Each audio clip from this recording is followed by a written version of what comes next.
Hey guys, it's time for AEW Dynamite preview and also New Japan Pro Wrestling Best of the Super Junior results coming in here as well. But first we'll start off with Dynamite preview. As 4 days away from their annual May Spectacular in Sin City, also known as Las Vegas, Nevada, All Elite Wrestling brings its fans to the Double or Nothing Go Home AEW Dynamite show. Despite being mere days away from the pay-per-view, AEW is committed to bringing the best 2 hours of professional wrestling that we would have seen in a long time. On the penultimate stop before Double or Nothing, the Ring of Honor World Tag Team Championships will be up for grabs. Plus, we'll hear from all four of the quote-unquote four pillars involved in the World Championship main event, and a lot more coming your way this Wednesday. It's going to be an amazing week of All Elite Wrestling, and it starts with the company's flagship show. Without further ado, it's Wednesday, and you know what that means. It's time to preview AEW Dynamite. Let's run it down.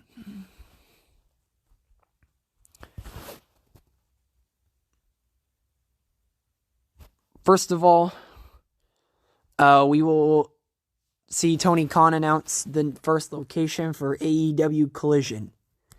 If you do not know already, the rumored and speculated new AEW television show Collision has formally now been announced. The first episode is rumored to be in Chicago on June 17th. The announcement was teased last week on Dynamite, so this week we will find out what will be the first location for AEW Collision. And speaking of which, next week I will post an episode just talking about how I think Collision should be booked within its roster and its titles and more.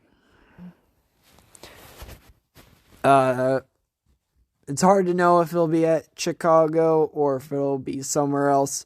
We'll just have to wait and see there. Then we'll go to the ROH Tag Team Championship matchup when the Lucha Brothers try to defend against Claudio Castagnoli and Wheeler Yuta. Ahead of the ultimate showdown between the Elite and Blackpool Combat Club, the duo from Claudio Castagnoli and Wheeler Yuta look to pick up momentum and gold along the way as they challenge the Lucha Brothers for the Ring of Honor World Tag Championships. 2 weeks ago, Claudio and one half of the champions, Rey Fenix, had quite the double jeopardy match. In this bout, the victor will have the opportunity to challenge for the title that their opponent had. After a stunner of a contest, Claudio secured the opportunity for him and a fellow BCC member. Blackpool Comic Club have been an absolute warpath in the past couple of weeks, and they wouldn't mind extra hand hardware for their efforts. That being said, Rey Fenix and his brother Penta El Zero Miedo will not take anything laying down.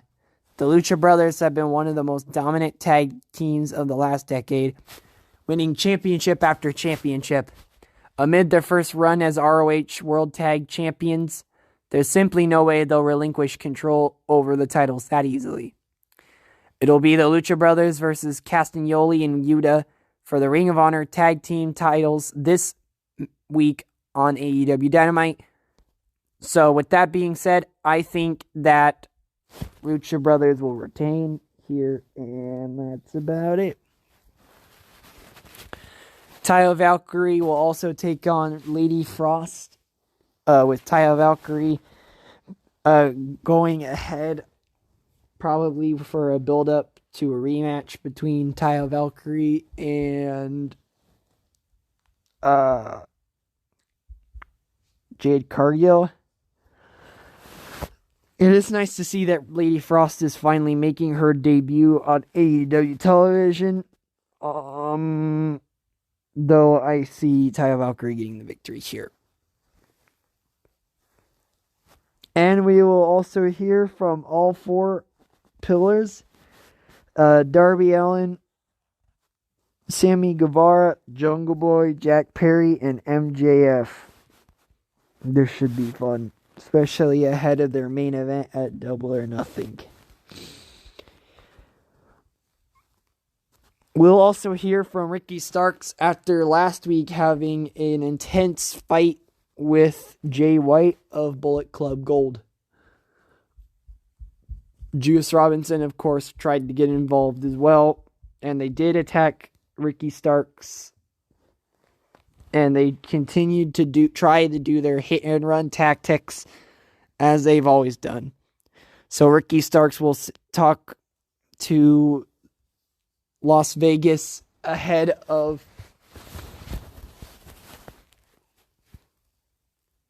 just a week midst of that incredible matchup between him and Jay White.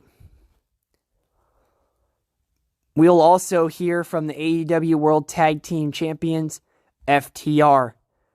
After quite some drama going on between them, Triple J and Mark Briscoe, this tag team match is finally happening. Triple J will take on FTR for the tag team titles, but with Mark Briscoe being the special guest referee. So now we're going to hear what they have to say ahead at Double or Nothing, and this should be interesting as well.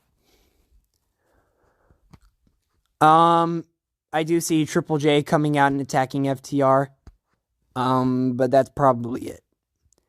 Chris Jericho and Adam Cole will have their official contract signing for the unsanctioned match at Double or Nothing, which will probably lead to a brawl. The AEW International Championship will be on the line when Aussie Open's Kyle Fletcher takes on Orange Cassidy. This will be Cassidy's 22nd title defense.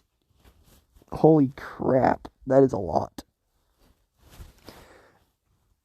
Anyway, Orange Cassidy will also be defending his title at Double or Nothing in a Blackjack Battle Royale, which is unknown how that will go. I see Orange Cassidy retaining here. And the open house welcomes new challengers. On the last episode of Dynamite, the House of Black defeated the team of the Best Amigos in an open house match to successfully defend the AEW World Trios Championships. This week, they look to keep the ball rolling as they take on Blake Christian, AR Fox, and debuting Metalik. The trio of Malachi Black, Brody King, and Buddy Matthews have been undefeated since winning the titles back in March. Over the last 7 matches, all have been wins, with 4 of those successful title defenses. The House of Black is on destruction, and the trio of Christian, Fox, and Metalik will have their hands full come Wednesday. That said, it's also a chance of a lifetime for the challengers to win gold and claim a top spot in the division. And with that being said, I see the House of Black retaining the AEW World Trios Championships. But this should be a good card for AEW Dynamite. And coming up next is Best of the Super Juniors Night 9 results. I'll see you guys next time here in a little bit. So here we go.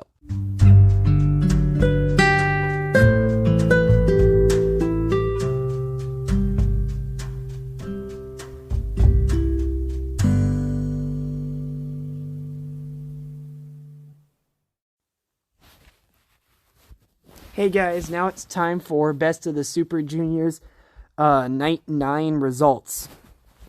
2 Tuesday, May 23rd, we were in Osaka for the Osaka Prefectural Gym number 2, in parentheses, Ideon Arena Osaka. This night had a couple of A block matches and then some non-Best of the Super Junior matches take place as well. So starting us off first, we had Oscar Liubei and Yuto Nakashima take on TJP and Grado Khan.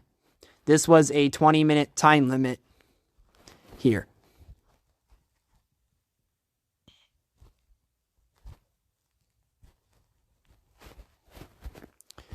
Grado Khan defeated Yuto Nakashima with FGO, Fate, and Grapple Okan.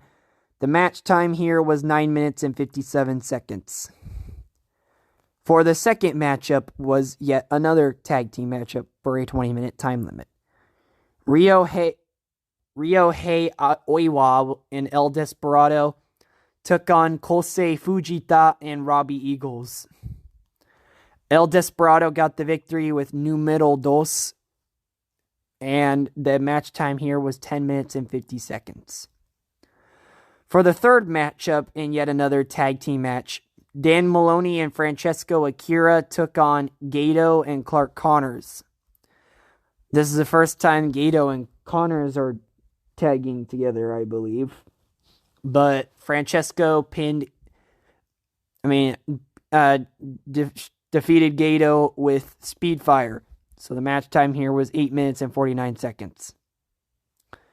And then for the fourth matchup in a trios match, which was also a 20-minute time limit, Kevin Knight, Master Wato, and Yol took on Taka Michinoku, Yoshinobu Kanemaru, and Taichi. And Kevin Knight defeated Taka with Spike DDT, and this was a match time of 9 minutes and 21 seconds. Okay, so now let's go to the actual Best of the Super Juniors action, as the first of the block matchups saw Kushida take on Ryusuke Taguchi. With only 4 points between the two of them, both competitors were eager to finish up on a positive note, and with mutual respect, they took to the mat and to the ropes, but to a stalemate each time. A triangle drop kick from Taguchi finally put Kushida out and gave the coach a slight edge, but a kick to the left arm would be what put the time splitter in control. A hip attack and triangle plancha would finally give Taguchi time, but a springboard was caught in midair with an armbar. Taguchi tried to counter out, leading to a series of pin reversals and double knockdowns. As both reset, Kushida went back to the arm and tried for the hoverboard lock and hammerlock suplex to no avail. Taguchi kept firing back, and in a series of transitions where Taguchi accidentally had his rear exposed. With a full moon in effect, Taguchi came to power, and Omai and Gar Ankle submitted Taguchi to finally grant his first 2 points.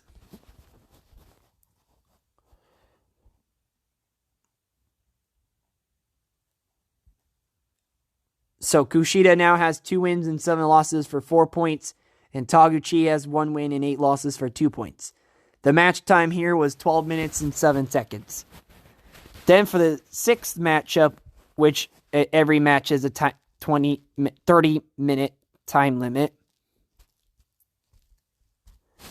we then saw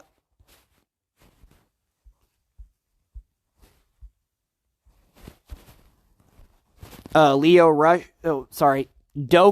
take on Sho.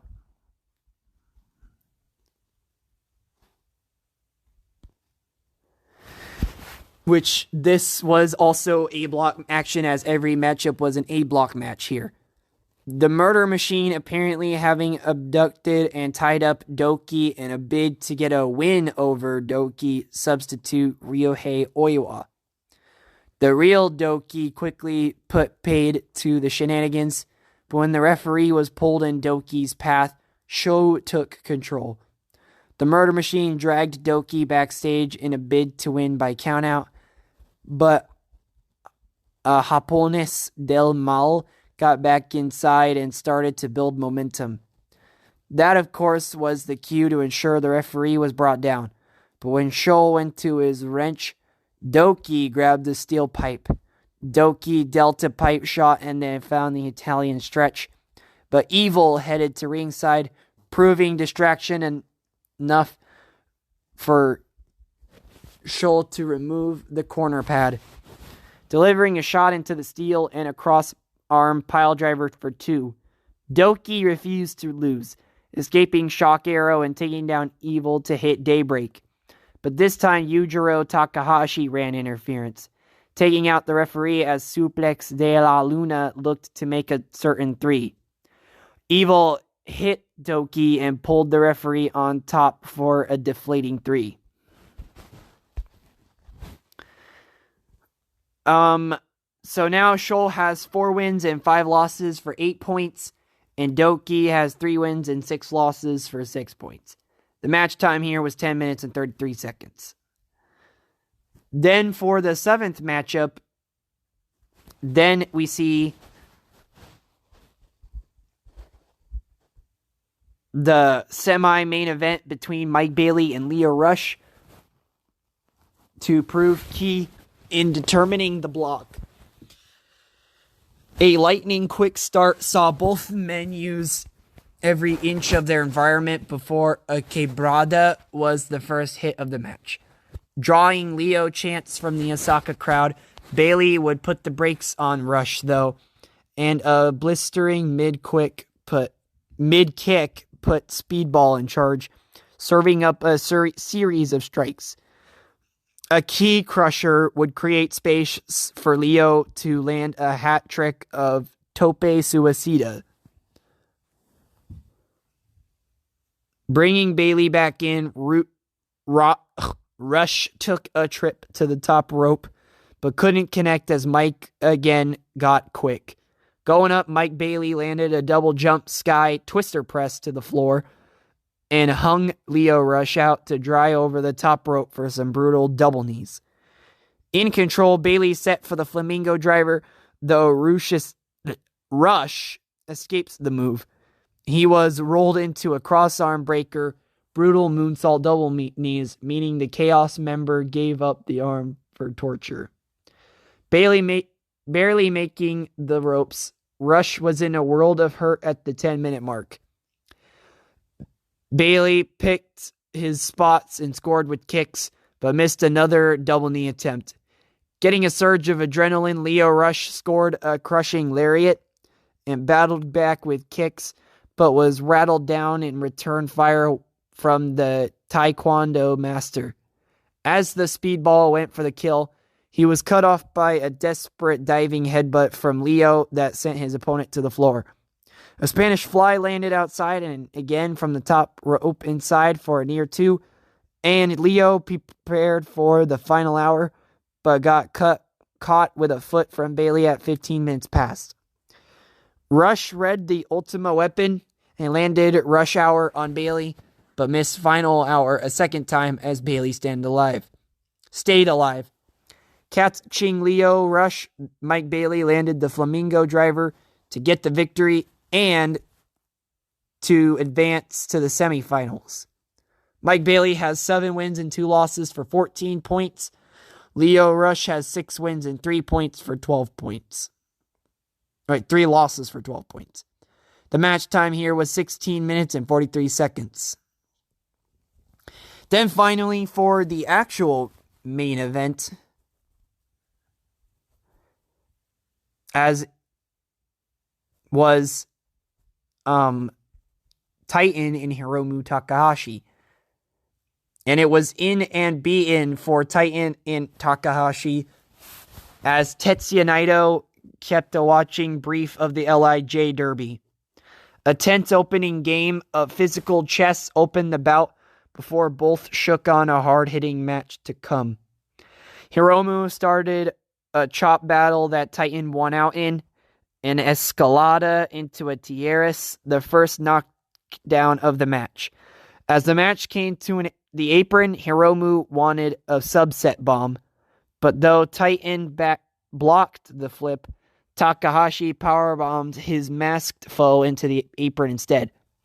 The move put the time bomb in the driver's seat, but after a limbo under Hiromu lariat, a leaping back kick, and a gorgeous springboard high cross set El Inmortal for a tope suicida to the outside. Now in control, Titan tortured the legs of Hiromu with an Indian deathlock. Hiromu came up to his feet, but had a weakened base when the two traded. Still, the knee held when countering a Titan torpedo DDT into a Falcon Arrow. A corner Death Valley driver followed, but Titan knew how dangerous a direction Hiromu was heading. The masked man taken Hiromu to the floor and striking with the Tope con Giro. Back in, though, Hiromu Takahashi landed the dynamite plunger, getting back on track and setting for the time bomb. Titan wriggled free of the move and an attempted victory royale to score a tornado DDT. Wanting Llave Inmortal, Titan clawed at Hiromu, but was unable to get the hold in fully as Hiromu planted Titan with the Hiromu-chan bomber. Time Bomb 2 looked to follow, but was countered by Titan when distance was created. A massive super kick to a charging Hiromu set the luchador for a diving double stomp. Wanting the submission win, Titan locked in Llave Inmortal, and to the amazement of the Osaka crowd, Hiromu tapped to end the 3-year Takahashi Best of the Super Junior streak. So Titan will also be advancing to the semifinals. Titan has 6 wins and 3 losses for 12 points. Hiromu Takahashi as well now has 6 wins and 3 losses for 12 points. The match time here was also 16 minutes and 43 seconds. Well, coming up tomorrow is Best of the Super Junior Night 10 results and Best of the Super Junior. We've got more Best of the Super Junior stuff coming your way as well for the semifinals and the finals for Friday, May 26th and Sunday, May 28th. Dominion is also coming up as well, so we'll do those as well. Don't forget, AEW's Collision stuff is coming to you as well. But thank you guys for watching. This is TPW Talking Pro Wrestling, and I'll see you guys next time. Good night, everybody.